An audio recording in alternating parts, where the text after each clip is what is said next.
Salut tout le monde, c'est Gigi pour le cadre du RPG Week numéro 8. Donc dans le cadre du RPG Week numéro 8 et dans ma rubrique sur le jeu de rôle, on va parler de la huitième question que je vais lire là. Alors, vous est-il déjà arrivé de rendre les personnages trop forts au point de ruiner une partie? Ou de vous rendre dans un endroit que vous ne voulez aller? Comment gérez-vous cette situation? Question qui est assez intéressante. Alors, est-ce que j'ai déjà fait des personnages trop forts au point de ruiner une partie? Pardon. Oui, mais c'était pendant les phases de test, donc c'était pas trop grave. Ensuite, il y a un truc qui se passe dans l'univers que je fais jouer, l'univers principal que je fais jouer, que j'ai créé. C'est que souvent, quand un personnage devient trop fort, des signes montrent qu'il va passer à un stade supérieur. Et donc que son personnage ne sera pas jouable. Donc ça temporise. Mais ça, c'est les règles qui temporisent ça. Après, après moult versions, après plusieurs remaniements, je regarde le jeu. Là où les stats disaient oh là là, mais il est fort, mais c'est abusé. Et maintenant, je regarde que des personnes se font poutrer. Ben voilà, hein, j'ai envie de dire, je n'ai plus ce problème. Après, est-ce que dans d'autres JDR, j'ai donné des capacités qui ont les personnages trop forts? Non. Dans Gundam, puisque j'ai fait un JDR de Gundam amateur, qui est un mélange en fait. Ça a fait beaucoup penser à un Wargame, mais voilà, c'est un mélange entre un JDR et un Wargame. Là, le théâtre de l'esprit, il est là, mais on préfère la figuration parce que c'est mieux. Ben, au début, je faisais les joueurs tirer un dé qui allait déterminer le méca de départ, en fait. Et ce qui s'est passé, c'est que au début, j'ai été très très généreux. Très très généreux. Euh, les personnages avaient de bons mechas, puisque en fait, c'est un peu ceux qui connaissent les RPG Gundam Generation. Ben, c'est un peu l'univers de Gundam Generation. C'est en fait toutes les chronologies sont mélangées en occultant ce qui pourrait briser la cohérence et faire en sorte que certaines chronologies se trouvent sur la même ligne et donc que finalement les antagonistes aussi. Et ça fait aussi que ça se passe très longtemps après, enfin pas très longtemps, mais peu de temps après la fin de chaque chronologie. Ce qui fait que quand je vais traiter le jeu, bah, normalement les meilleurs mechas de fin de ligne sont déjà là, mais ils ne sont pas forcément utilisés. Ils sont souvent cachés, enfermés dans des endroits ou que c'est justement une épave qui a quand même des moyens de fonctionner. Et ce qui s'est passé, c'est que ils ont eu beaucoup de chance d'avoir des mechas qui étaient forts, mais en même temps, quand on présente les capacités de mecha dans sa fiche descriptive et ce qu'on te montre dans l'animé par exemple ou le manga, on voit bien que certains mechas sont des grunts, c'est-à-dire des personnages qui combattent et qui sont voués à mourir en fait. Et en un tir quoi. Mais sauf que dans ce Gundam là, je veux vraiment représenter les performances présentées par les fiches descriptives qui sont faites au fur et à mesure du temps. Donc, les grunts ne sont pas si difficiles à allonger que ça. Et j'ai souvent envoyé des ennemis, d'ailleurs qui au passage, vous connaissez peut-être pas Gundam, donc ce qui vient de l'univers de Gundam Zeta, j'ai mis un mecha de début de ligne qui était plutôt bon, et un mecha de fin de série qui était plutôt bon. C'était le Barzam, et de l'autre côté, c'était le. Comment il s'appelle? Ah oui, non, le Barzam, c'est celui qui était en fin de ligne. Et le Gabaldi Beta, c'est celui qui est en début de ligne. Ce qui fait que comme ces mechas-là, ils sont plutôt efficaces par rapport à d'autres, et qu'ils font quand même pas mal le taf, des joueurs ont déjà flippé, mais il y a même des joueurs qui sont morts face à des... Il y a même un joueur qui est mort face à une menace trop grande. Donc là, il n'y a pas eu de problème d'équilibre.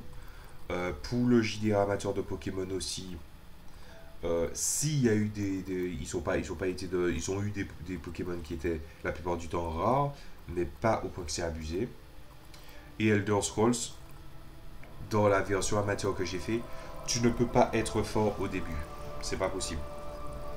Comment dire ça? Je me suis basé sur Morrowind, qui est à la base une espèce de tentative de faire un JDR en 3D.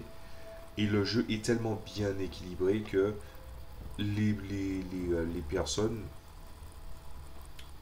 lambda sont aussi fortes que celles des personnages joueurs. Donc je n'ai pas eu ce problème non plus. J'ai pas eu tant de problèmes de déséquilibre, hein. C'est seulement lors des phases de test, ce qui est tout à fait normal. Ou vous de vous rendre dans un endroit que vous ne voulez pas aller. Alors je pense qu'il faut cette question fait sûrement écho au fameux mur invisible que le scénario ne va pas avancer tant que tu ne l'as pas sélectionné et on ne vous fait pas quitter. Alors pour moi la barrière invisible ou la barrière magique c'est autant une insulte ou un manque. Pas un manque, comment on dit ça?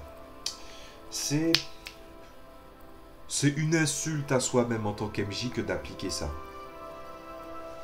Comme je dis souvent, l'absolu n'existe pas. C'est vrai, l'absolu n'existe pas. Ce qui veut dire que dans ta logique, quand tu crées un scénario, c'est qu'il faut que tu aies au moins deux portes de sortie minimum. Si ton scénario s'est pas passé à cet endroit, il peut être transposé ailleurs. S'il ne peut pas être transposé, ne l'impose pas à tes joueurs. Après, le truc, c'est que c'est vrai aussi que j'ai ma pédagogie, c'est-à-dire, quand je veux faire un scénario, je dis, les gars, aujourd'hui, on va commencer un scénario.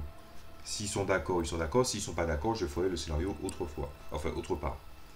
Ensuite, est-ce que en tant que joueur, j'ai eu un mur invisible? Un endroit que je voulais pas aller? Non. C'est jamais arrivé. Il y a eu un scénario que j'ai fait avec EMJ, avec une amie, où le truc était hyper scénarisé. Donc moi j'étais plus en train d'observer l'univers et ses coutures plutôt que de vraiment aller dans une direction.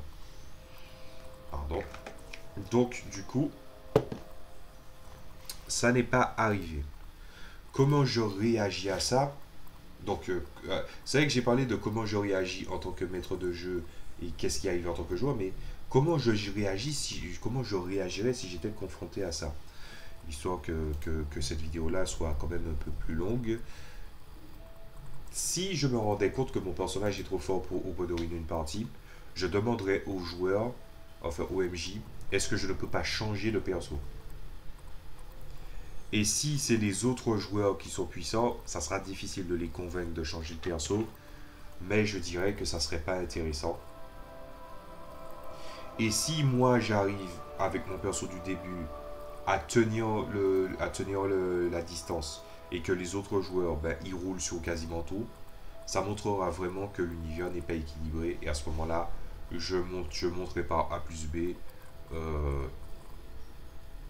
que justement ça n'est pas possible de continuer parce que des péripéties qui finalement sont faciles à surmonter, c'est pas intéressant.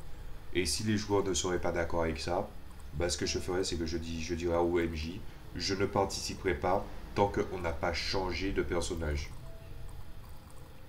Et le problème sera arrivé.